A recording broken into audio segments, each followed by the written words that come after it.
মোশাররফ ভাইয়ের সাথে আমার এটা আমার ১ম কাজের অভিজ্ঞতা।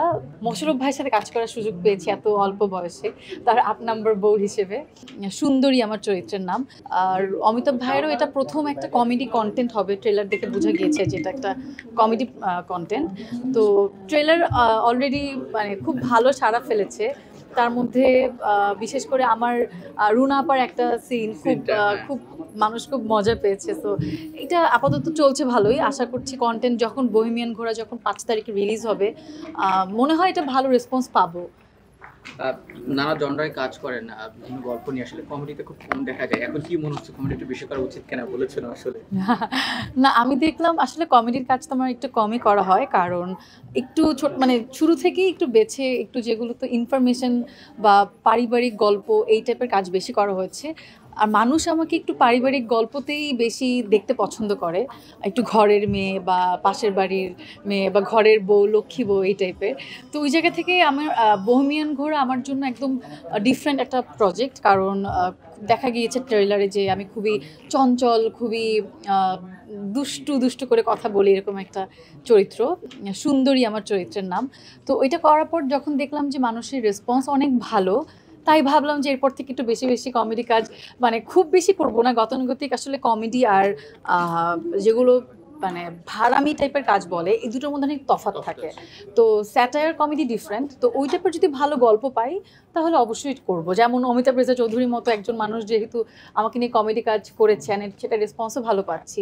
তো ডিরেক্টর বুঝে আসলে কাজটা করতে হবে। চরিত্র প্রয়োজনে ৮ নম্বর বউ হয়েছেন আসলে। আপনার আগে যে ৭ জন বউ আসলে ৭ জনই বাঘাবাগি অ্যাক্ট্রেস যদি বলি আসলে, এবং সঙ্গে মোশাররফ ভাই অবশ্যই। এই এক্সপেরিয়েন্সটা বা এই জার্নিটা কেমন ছিল আসলে বহিমিয়ান ঘোড়ায়? আমার সাথে মোশাররফ ভাইয়ের কাজ হয়েছে আর তানজিক আপুর। তো মোশাররফ ভাইয়ের সাথে আমার এটা আমার ১ম কাজের অভিজ্ঞতা। তার আগে আমি অনেকবার নাটক করার জন্য কল পেয়েছিলাম, কিন্তু আমার সবসময় কেন যেন মনে হতো যে আমি মোশাররফ ভাইয়ের সাথে কাজ করলে একটু ওয়েব বলুক বা একটু ফিল্ম বলেন, একটু ভালো কোনো প্রজেক্টেই শুরু করতে চাচ্ছিলাম। ভালো গল্প, ভালো নির্মাতাকে ওয়েট করছিলাম। তো যেদিন ভাই আমাকে যখন বলে অমিতাভ ভাই যে এরকম তোকে একটা গল্প ভেবেছি, তুই ৮ নম্বর বউ, সবার শেষ বউটা তুই। আমি বললাম এতগুলো বউয়ের মাঝে আমি যেহেতু কাজ করবো আসলে আমার চরিত্রের ইম্প্যাক্ট কতটা থাকবে, আমি একটু ভয় ছিলাম। কিন্তু আসলে অমিতাভ ভাইয়ের উপর আমার ভরসা আছে যে উনি অনেক ভালো একজন ডিরেক্টর, আর সাথে মোশাররফ ভাই। তো আমার মনে হয় মোশাররফ ভাই থাকলে সেই কাজ এমনিতেই মানুষ উপভোগ করে, মানুষ মোশাররফ ভাইকে খুব পছন্দ করে। আর আমিও খুবই লাকি যে মোশাররফ ভাইয়ের সাথে কাজ করার সুযোগ পেয়েছি এত অল্প বয়সে, তার ৮ নাম্বার বউ হিসেবে। তো তো ভালো এক্সপিরিয়েন্স, আসলে ভালো। আর খুবই মজা হয়েছে, এটা দেখলে মানুষ বুঝবে। আমার ডায়ালগস আর মোশাররফ ভাইয়ের ডায়ালগগুলো খুবই ইন্টারেস্টিং আসলে। এটা তো গেল বহিমিয়ান ঘোড়া। উৎসব আসছে আসলে, বড় উৎসবে।